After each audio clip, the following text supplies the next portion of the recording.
Kali ini kami berkunjung ke DPC PKB Kota Semarang dan bertemu dengan Haji Muhammad Maksum SIP. Apa kabar, Pak? Alhamdulillah baik. Ya. Gimana kegiatan ini, Pak? Lancar lah ya? Ya, alhamdulillah. Ya, namanya menjelang pemilu kita terus beraktivitas tanpa henti sampai. Pertama yang saya ingin tanyakan, ini mungkin masalah sejarah, Pak ya. Ini kedekatan dengan Gus Dur, karena kan PKB ini kan lekat eratnya dengan Gus Dur. Ya, betul. Ya, saya termasuk masuk partai ya mungkin gara-gara Gus Dur juga. Karena sebelumnya saya tidak tertarik dengan partai. Zaman Orde Baru ya. Zaman Orde Baru. Nah, kemudian setelah ada reformasi, kemudian dia langsung terlibat di dalam pendirian PKB. Nah, tentu karena faktor Gus Dur itu. Jadi karena sebelumnya memang saya sudah mengidolakan lama ya. Sejak tahun 80-an dengan artikelnya, dengan kita juga ngundang interaksi otomatis ya, apalagi itu jadi ketua umum PBNU ya selalu membela dengan segenap daya yang kita punya, karena saya sudah aktif di IPNU. Kemudian di Ansor, kemudian di Lakpesdam. Sebelum di PKB. Ya, sebelumnya itu kan saya 2 periode di sekretaris PW IPNU Jawa Tengah. Nah, setelah itu di Lakpesdam sebagai sekretaris, kemudian di Ansor, kemudian akhirnya di Lazisnu sampai sekarang. Jadi tidak pernah berhenti. Meskipun saya di partai pun saya tetap mengikuti ADART dan juga ketentuan di NU yang tidak bisa dirangkap.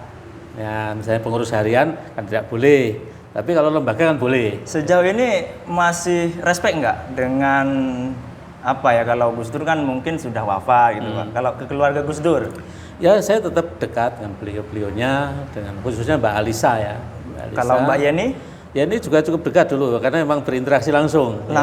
Saling ini ya. Artinya pada saat beliau jadi sekjen di PPPKB ya. Tapi kemudian setelah kita ada pilihan-pilihan namanya pilihan politik ya, beliau ke sana ya kita hormati. Kami juga sebetulnya masih dalam barisan Gus Dur sampai hari ini karena terkait dengan keberadaan Gus Yusuf. Nah, saya ngikuti karena Gus Yusuf kan sudah diperintahkan oleh Gus Dur langsung untuk tetap berada di PKB gitu ya. Nah, saya ini orang ya dekat dengan Gus Yusuf. Nanti saya memahami bahwa karena Gus Yusuf tetap di PKB meskipun berbeda pandangan dengan putri-putrinya, saya ngikuti, tapi tetap saya hormat. Lama banget berarti di PKB ya Pak ya? Ya, berapa tahun sejak berdirinya. Enggak bosan di PKB terus Pak? Wah, ini sudah menjadi panggilan jiwa, dan sebetulnya saya di PKB ini juga perintahnya PWNU waktu itu. Ya, dan saya aktif di IPNU. Kemudian ya oleh pengurus PWNU waktu itu ya, pokoknya kamu ke PKB. Nah, padahal belum berniat tadinya. Belum berniat. Kemudian kenapa pilihannya kota? Waktu itu saya pandangannya gini, teman-teman rekan-rekan saya itu langsung ke provinsi, DPW gitu loh. Saya milih ke kota, padahal kota sebetulnya lingkupnya kecil. Ya, di samping itu juga banyak yang tidak kenal malahan. Karena levelnya di tingkat provinsi. Kemudian saya paksakan karena pandangan saya harus mulai dari bawah.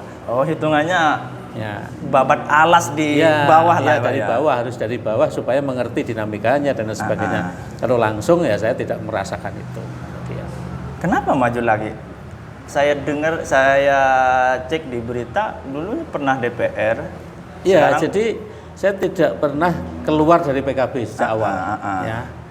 Tetap konsisten meskipun dinamikanya keras, misalnya dulu ada kubu Gus Dur, ada kubu Muhaimin. Saya tetap di PKB. Ya, artinya tidak pernah keluar dari PKB. Oh iya, sikap Bapak nih dengan adanya kubu-kubuan seperti itu.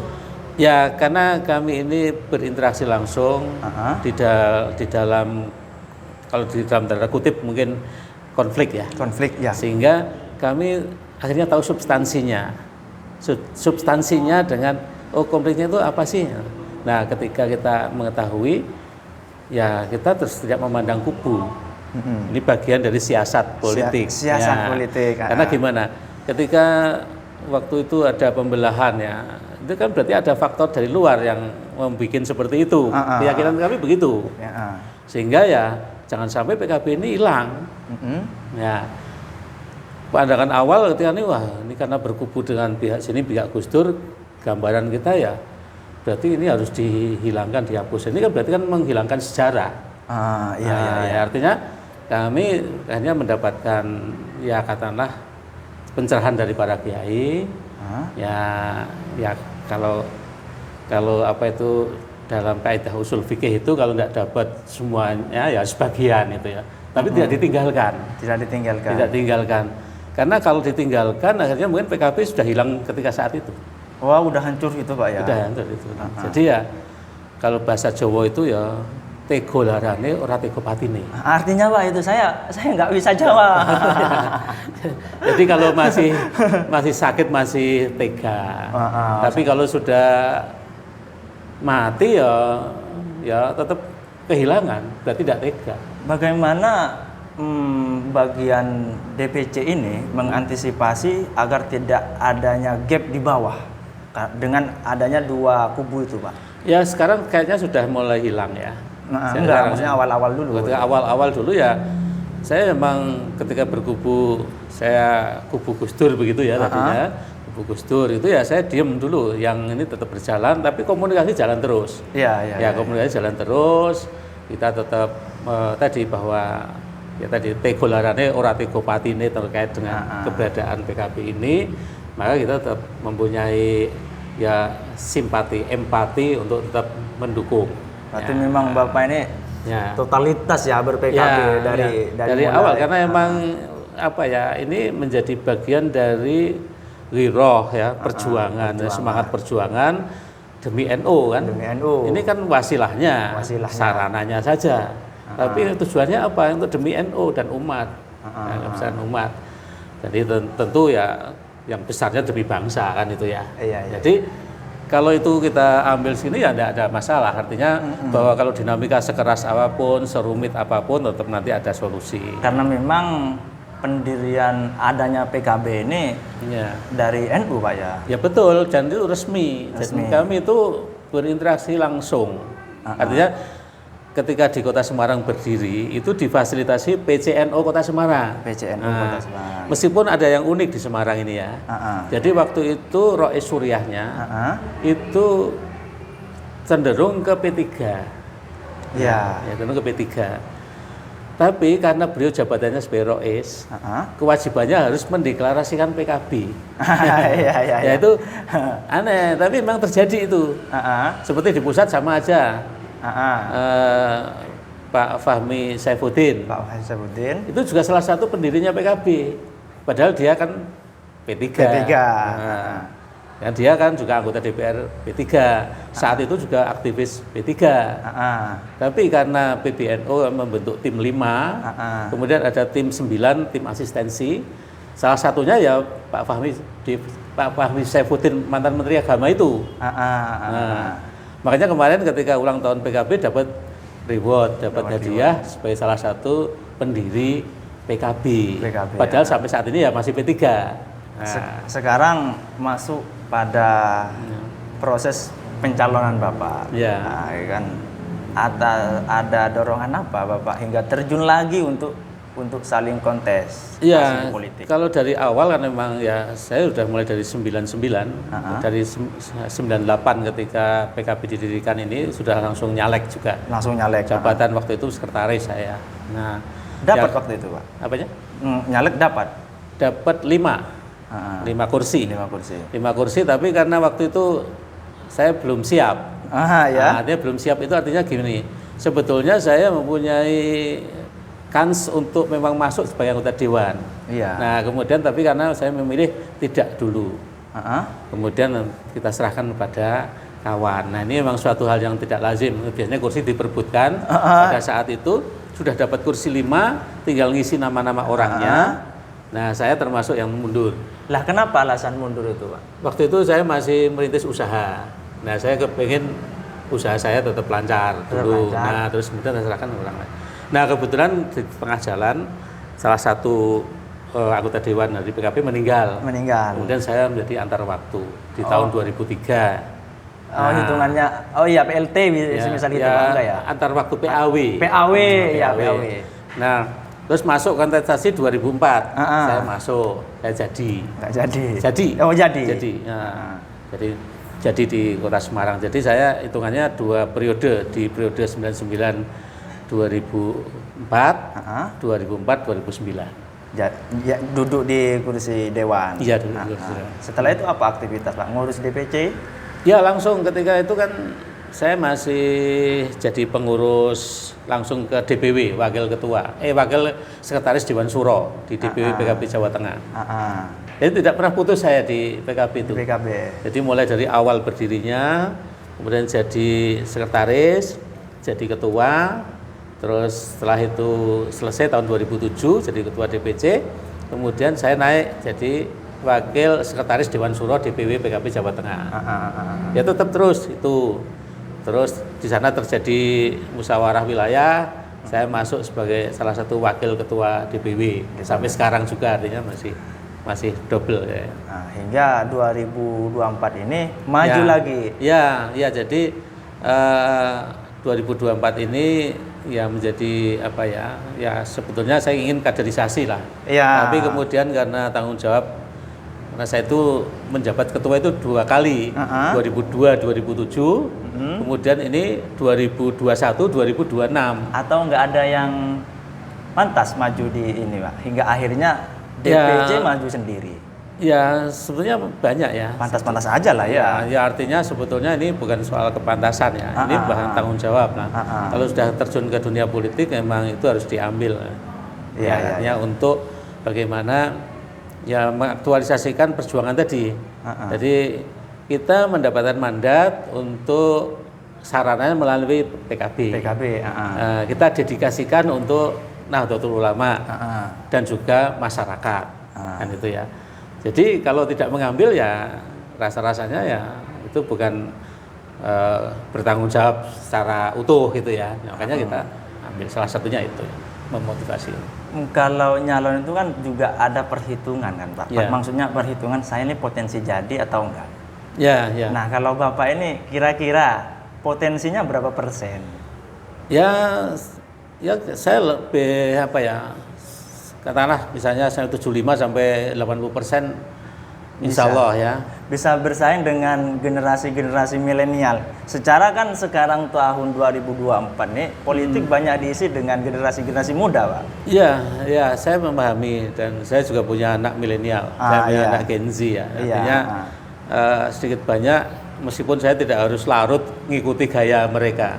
Tapi paling tidak saya berinteraksi dengan mereka-mereka itu dan ya merasakan bahwa itu sekelas anak saya. Itu juga saya mencoba menjadi teman, menjadi sahabat, ya, menjadi ya mungkin ayah lah dari itu. Susah nggak berbaur dengan anak-anak Gen Z seperti itu? Saya tidak merasakan itu dan saya konfirmasi pada mereka juga agak heran juga karena awal-awalnya mungkin sungkan. Awal-awalnya sungkan. Itu karena apa? Ini seusia ayah saya. Seusia saya. Tapi ketika kita diskusi, kita ngobrol santai itu kemudian ya ini kata mereka ya, bukan saya, tapi kemudian kok ternyata ya Pak, saya waktu itu cerita ya, waktu awal-awal kenal dengan Bapak, rasa-rasanya saya sungkan untuk apa bisa nyambung enggak dan sebagainya. Nah, ketika seperti ini juga ya saya terus kemudian contoh ini aktivitas sosial saya juga salah satu wakil ketua umum Himpunan Pengusaha Nahdliyin di pusat. Nah, kebetulan ketua umumnya itu ya hitungannya milenial. Usianya baru 32 tahun. Ya usia saya itu Pak. Ya, saya 31. Ya 31. Itu usia 30. Mungkin kenal dengan Mas Tiovan Ariwidakdo yang ya foundernya apa itu namanya bahaso.com. Nah, itu cukup terkenal kan. Dia termasuk dulu adalah mendapatkan penghargaan tingkat Asia untuk startup. Nah, di bawah usia 30 tahun. Yang menarik lagi ini visi misinya dari Bapak ini kan Visi misinya adalah menjadikan kuburan ya kan sebagai pusat kebudayaan dan pengembangan kota. Kira-kira bisa dijelaskan sedikit atau ya. Banyak saya ini masalah. persoalan Kota Semarang. Persoalan Kota Semarang. Karena saya dapilnya Kota Semarang. Saya melihat langsung, merasakan langsung. Saya hidup di perumahan juga. Ya. Kemudian ketika sekarang ini ada orang meninggal, itu sulit mencari makam. Sulit mencari makam. Karena makamnya sudah dikampling-kampling, ini wilayahnya RW ini, wilayahnya kelurahan ini. Kalau yang orang pendatang, meskipun pendatangnya sudah 30 tahun di situ dianggap bukan orang pendatang, gitu. Kemudian dia meninggal repot cari. Nah, kebetulan saya ini kan juga melihat kenyataan di kota-kota besar ini yang sekarang sudah mulai naik, misalnya penghuniannya juga di apartemen dan sebagainya. Terus bagaimana? Ternyata dari pihak yang non muslim kan ada namanya rumah duka. Rumah dukanya itu namanya rumah duka Tionghoa IW. Nah, suatu ketika saya itu dapat telepon dari keluarga sahabat saya yang meninggal. Kok disemayamkan di sana? Bayangan saya kan apa berpindah agama gitu ya. Ya. Ternyata enggak. Begitu sampai di sana malah disuruh nahlilkan.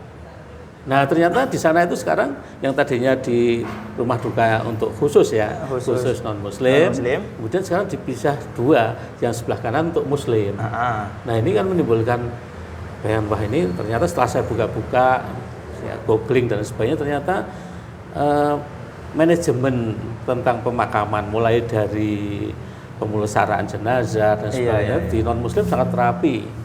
Ya, kemudian, nah ini terinspirasi saya ini. Nah, karena apa? 1,5 juta umat Islam di Semarang ini, tapi belum ada satupun namanya rumah duka muslim. Nah, kemudian pemakaman yang menyatu. Menyatu maksudnya gimana?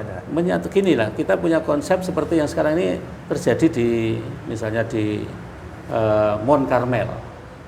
Di Mount Carmel itu kan ya non muslim itu ya. Tapi sekarang karena kebutuhan untuk non muslim yang sangat sedikit itu ya, akhirnya ada peluang bisnis kayaknya itu ya. Kemudian bikin khusus untuk muslim di kawasan itu, di lahan 100 hektar di dekat Semarang sini. Nah, kita harapkan bahwa nantinya adalah menjadi satu kesatuan. Yang namanya makam itu bukan makam yang harus dihindari, tapi itu menjadi satu kesatuan. Ada pesantren, ada rumah sakit, ada pendidikan mulai dari PAUD sampai ini. Kemudian dalam satu kawasan seperti pesantren. Tapi ini miniatur pesantren itu kita buat suatu kawasan. Kawasan yang di situ apa aja ada. Nah, makam itu menjadi bagian yang tidak terpisahkan dari situ, sehingga kita mempunyai gambaran begini. Kalau wali ya, misalnya Gus Dur dikunjungi sekian ini, nah kalau nanti misalnya ini dalam satu kesatuan itu di situ dimakamkan 10.000 orang, yang ziarah difasilitasi semua dengan baik. Kuburan bukan hal yang angker lagi, menjadi hal yang familiar dengan yang hidup. Nah, itu kan otomatis menciptakan pusat kebudayaan di situ, pusat ekonomi di situ. Dan filosofinya adalah mati yang menghidupi. Mati yang menghidupi. Ya. Jadi pesantren juga di situ multidisiplin ilmu. Nah, sekarang ini misalnya pesantren tahfidzul Quran. Para santri yang menghafalkan Quran itu rata-rata nyaman di kuburan. Dan kenapa tidak difasilitasi sekalian?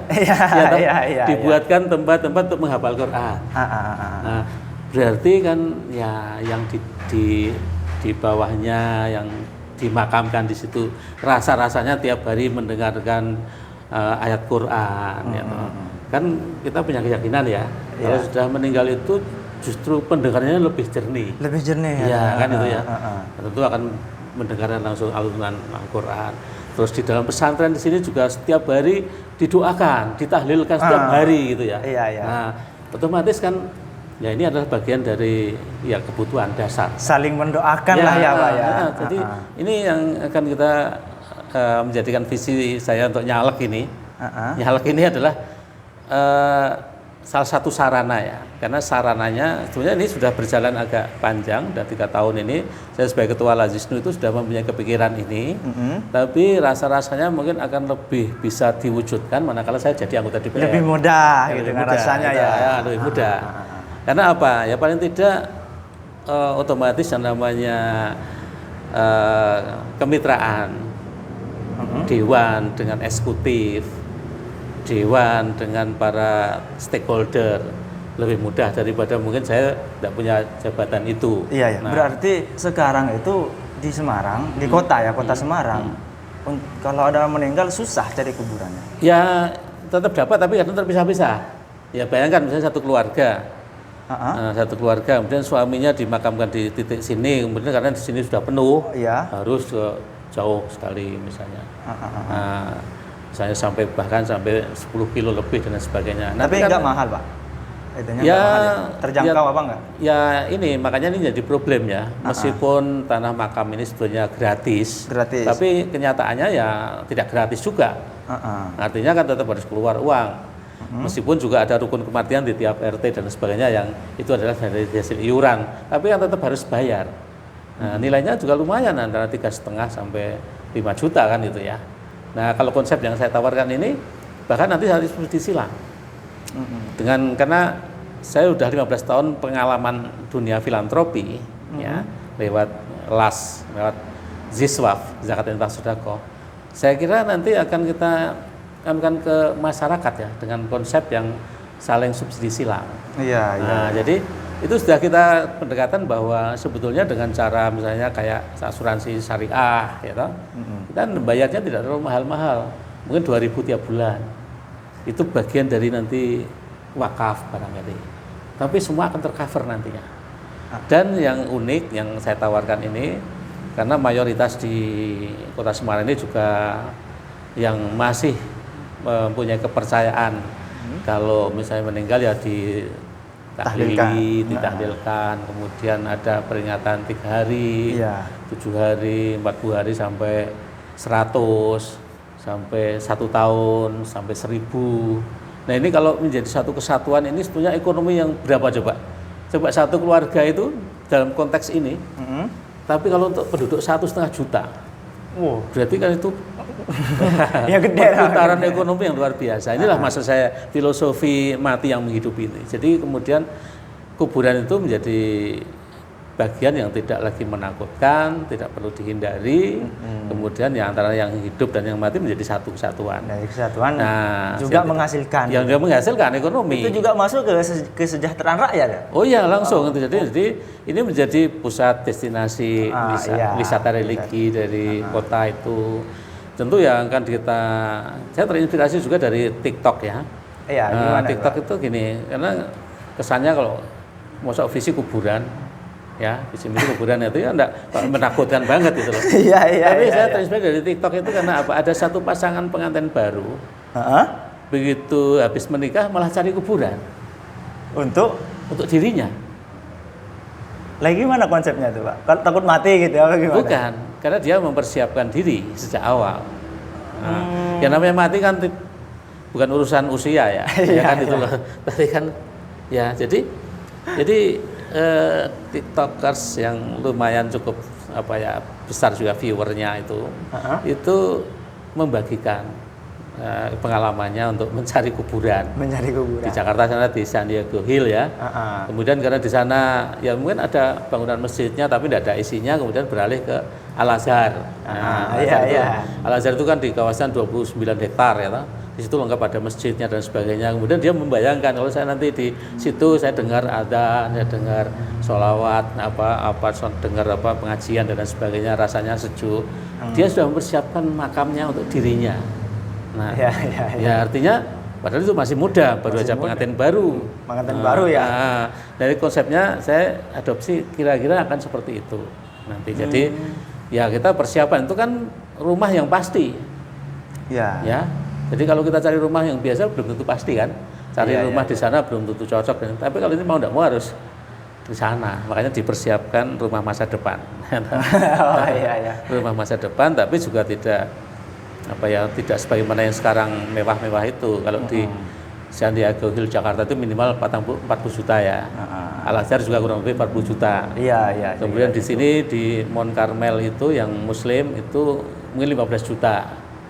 Nah kalau dengan cara ini nanti subsidi dengan cara model saling membantu yang muslim tentang wakaf dan sebagainya, bisa yang miskin pun juga gratis, tis. Bahkan tidak hanya itu, sampai selamatan pun bisa di cover. Ya, ya. Sampai tadi ya, sampai 1000 hari misalnya. 1000 hari. Setelah itu ya bebas, karena menghauli kan silahkan itu masing-masing. Tapi kalau bayangkan kalau di situ nantinya sudah 10.000, haulnya tiap hari gitu. Iya, iya. Nah, terus kemudian di manage. Karena orang kota itu kan ya praktis ya. Bisa jadi kayak bazar tempat itu, Iya, Pak, semua ya? itu. Nah, makanya di dalam sini, di dalam pemakaman ini jadi pusat pendidikan, pusat kebudayaan, pusat ini yang semuanya di pusat, kemudian yang menyatukan antara yang hidup dan mati tidak berjarak. Nah, kalau mengajukan visi misi kayak gini, ada diskusi nggak sih Pak di internal PKB sendiri? ya, sebenarnya ini sudah bagian dari yang sudah otomatis dari sebelum pencalekan, jauh sebelumnya itu kan, karena ini adalah bagian dari yang kita lihat ini aspirasi masyarakat. Iya. Otomatis kalau yang peka, ya, yang peka, saya kebetulan kan ya merasakan langsung, merasakan langsung. Ada satu tokoh NU yang istrinya meninggal, tiba-tiba ya sudah disiapkan pekuburannya, bahkan itu adalah wasiat, ya toh. Tiba-tiba kuburnya diduduki orang, diduduki, ada demo. Iya. Karena ternyata beliau bukan asli situ. Nah, ini kejadian, ini saya bukan ngarang, kejadian, dan kejadian dari tokoh NU. Nah, berarti kan kami ini partai yang lahir dari NU, rasanya ini aja apa yang kita buat, harus yang kita perbuat untuk kayak gini ini masalah. Dan ketika kita anukan ke masyarakat yang lebih luas, ternyata ya sama masalahnya sama. Nah, ini bagi kami, bagi saya pribadi kayak menjadi urgen ini, jadi penting. Sangat penting ya. Yang sangat penting.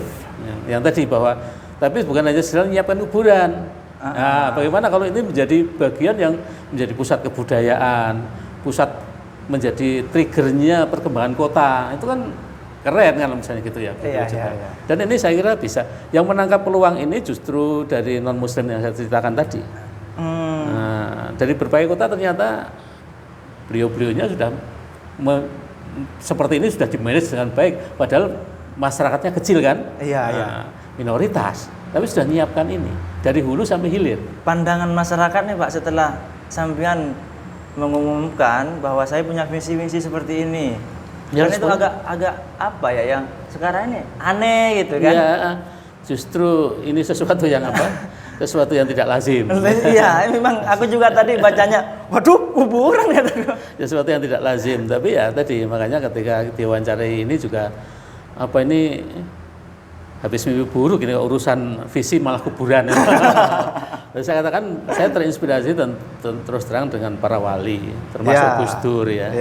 Gus Dur tiap hari diziarahi tidak kurang dari 3.000 orang tiap hari. Kemudian menimbulkan efek ekonomi yang luar biasa. Kemudian tentang kedermawanan juga ditunjukkan bahwa tidak kurang dari 300 juta tiap bulan dari hasil kota infaknya Gus Dur bisa menyantuni para fakir miskin, anak yatim, janda-janda dan sebagainya. Ekonomi bergerak ya, bergeliat di situ. Ya, UMKM luar biasa. Nah, kalau ini di-create dengan cara seperti itu, kalau Gus Dur ibaratnya kan 1 banding 10.000 ya, kan itu loh. Tapi kalau misalnya dipindahkan ya, Gus Dur cuma 1 di sana memang. Tapi kalau ini dipindahkan konsep itu 10.000 di sini nantinya, ini kan menjadi keramaian yang luar biasa. Iya. Kemudian jangan lupa bahwa nanti di sini juga tidak hanya kuburan nanti konsepnya.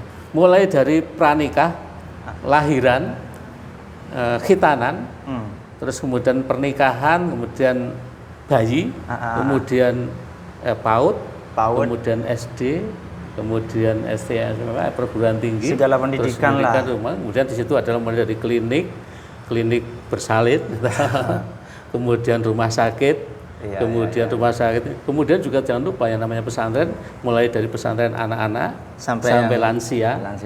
Itu di situ semua. Jadi sudah disiapkan di satu kawasan.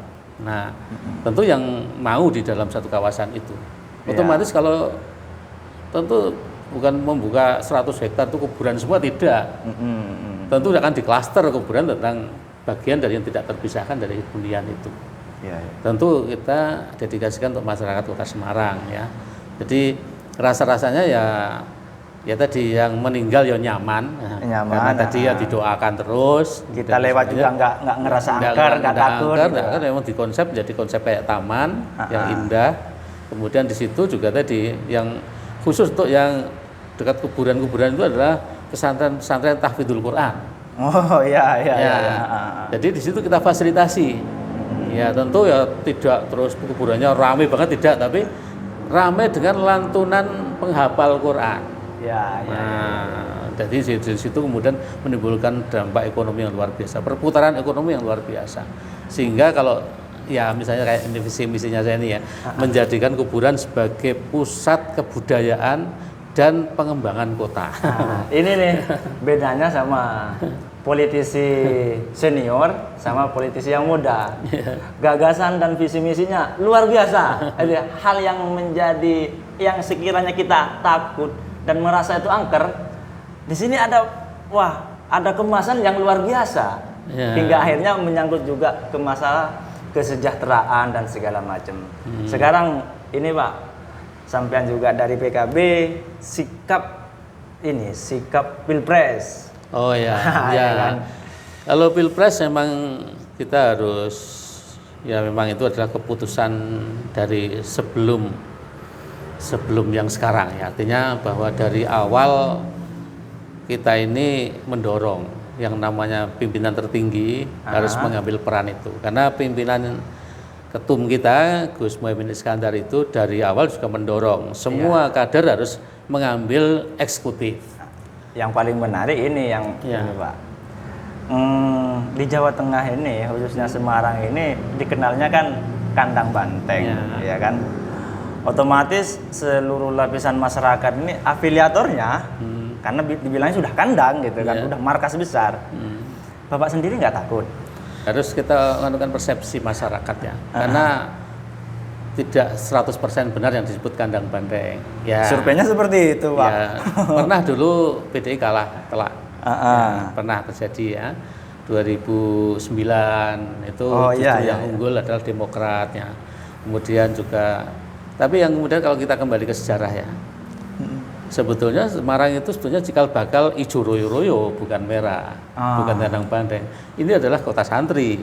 Kota santri. Kenapa kota santri? Karena apa? Mbah Soleh Darat itu ada di sini, kemudian makomnya juga di sini. Beliau adalah maha guru dari 3 tokoh nasional, pahlawan nasional. Mbah Hasyim Asy'ari pendiri NU, Kiai Haji Ahmad Dahlan pendiri Muhammadiyah, kemudian R.A. Kartini. Nah, R.A. Kartini itu santri, yang Ajeng Kartini, itu santri. Beliau yang mengusulkan tentang tafsir bahasa Jawa yang kemudian kepada Mbah Soleh Darat gurunya. Jadi kalau sekarang ini diasosiasikan kandang banteng dan sebagainya, sebetulnya ya tinggal tunggu waktunya saja. Berubah lagi, namanya sejarah kan berulang. Bisa berubah-ubah gitu. Berulang. Jadi saya tidak anukan bahwa memang DNA-nya sebenarnya DNA santri.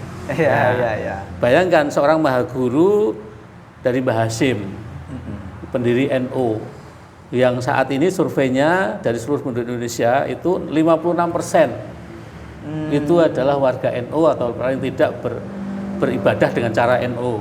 Tapi Bapak itu setuju kan adanya koalisi hingga mencalonkan Pak Anies dengan Gus Imin ini? Enggak, terkadang gini Pak, ada partai yang berkoalisi di atas, ternyata di bawah saya sebenarnya nggak serak dan segala macam. Saya sebenarnya ini adalah pengulangan sejarah lagi.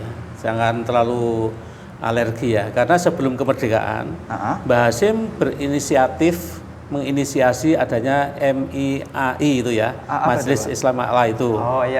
Dan itu kumpulannya ya semacam PKS juga kan. Kalau boleh dikatakan ya yang berpaham Wahabi juga ada di situ. Dan beliau adalah ketuanya. Kemudian disusul ke era setelah kemerdekaan. Kan menginisiasi terbentuknya Masumi. Masumi itu juga gabungan dari Persis, gabungan dari Muhammadiyah, Al-Irsyad, kemudian ini ya.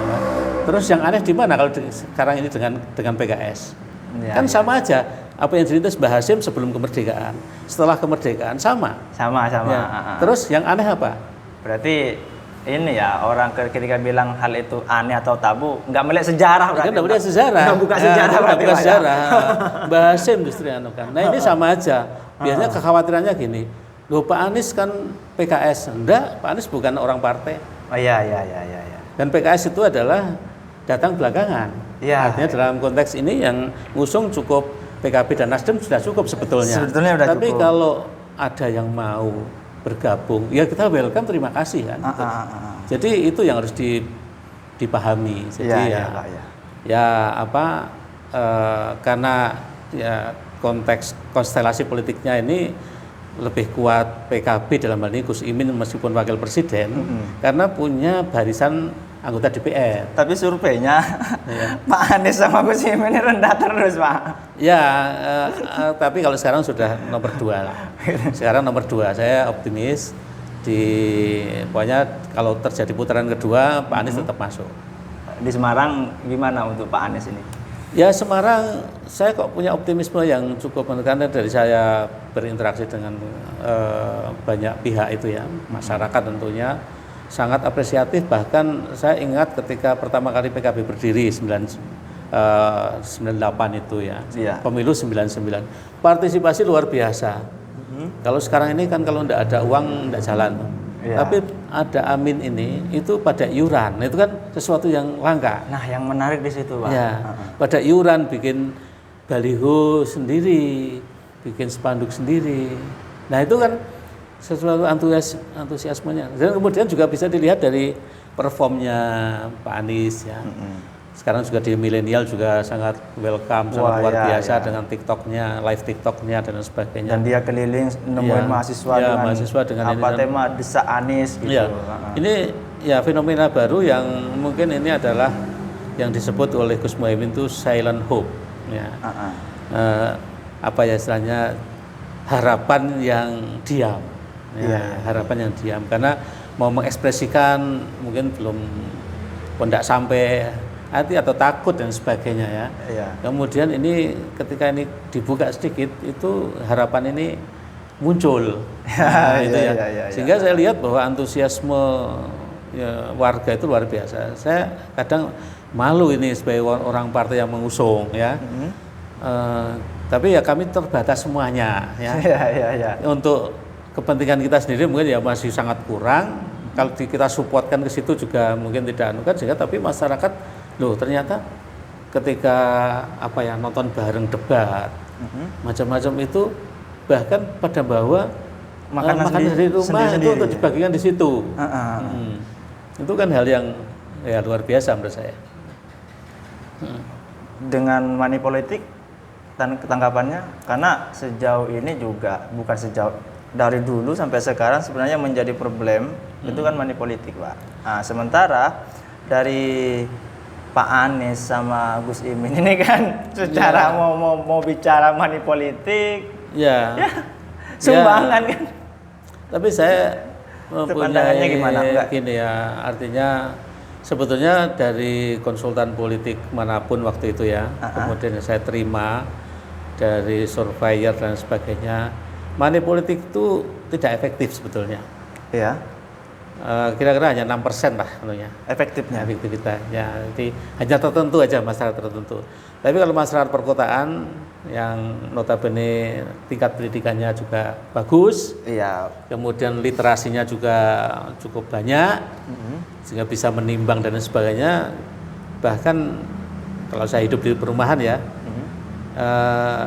ada yang iseng-iseng mau mau menghadang atau bahasa mereka itu menghadang untuk serangan fajar, kan tidak ada satupun. Jadi ya makanya ini kan di Kota Semarang ini sekarang sudah mendominasi perumahan-perumahan. Jadi saya punya optimisme bahwa tidak perlu money politik ya.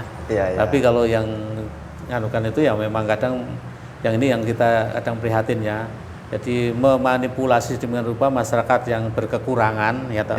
Kemudian untuk elektoral itu kan sesuatu yang sebetulnya tidak, ya kalau boleh dikatakan kalau bahasa kasarnya mungkin itu kan ya perilaku hina. Itu. Jadi tapi kan realitasnya masyarakat masih seperti itu, ya kita tetap apa ya? Ya memaklumi sebetulnya, memaklumi kalau memang masih ada yang harapan-harapan dengan cara-cara begitu. Tapi kita punya harapan bahwa dengan banyaknya literasi, kemudian juga khususnya yang beragama ya, yang Islam dan sebagainya itu kan ya rosi wal murtasi finnar ya, yang nyogok dan yang disogok sama-sama masuk neraka. Oh iya Pak, ini karena waktunya mungkin sudah agak lama, sekarang closing statement dari Bapak sama untuk pada audien bisa memilih Bapak gitu kan. Ya terima kasih. Jadi gini, pada masyarakat Kota Semarang khususnya ya, bahwa saya maju memang tadi yang saya sampaikan panjang lebar untuk visi misinya, ya harapannya kalau memang apa yang sudah menjadi visi misi saya ini diterima masyarakat Semarang yang menjadi problem kota ini, ya saya mohon bantuannya untuk memilih PKB partainya, PKB nomor 1, kemudian caleg DPRD provinsi, ya kertas suara warna biru nomor 1 dicoblos ya. Insya Allah kami saya pribadi akan menjalankan amanah ini, dan mudah-mudahan apa yang menjadi visi misi yang saya sampaikan tadi bisa terwujud dengan segera. Ini menjadi bagian dari solusi dari masyarakat Kota Semarang.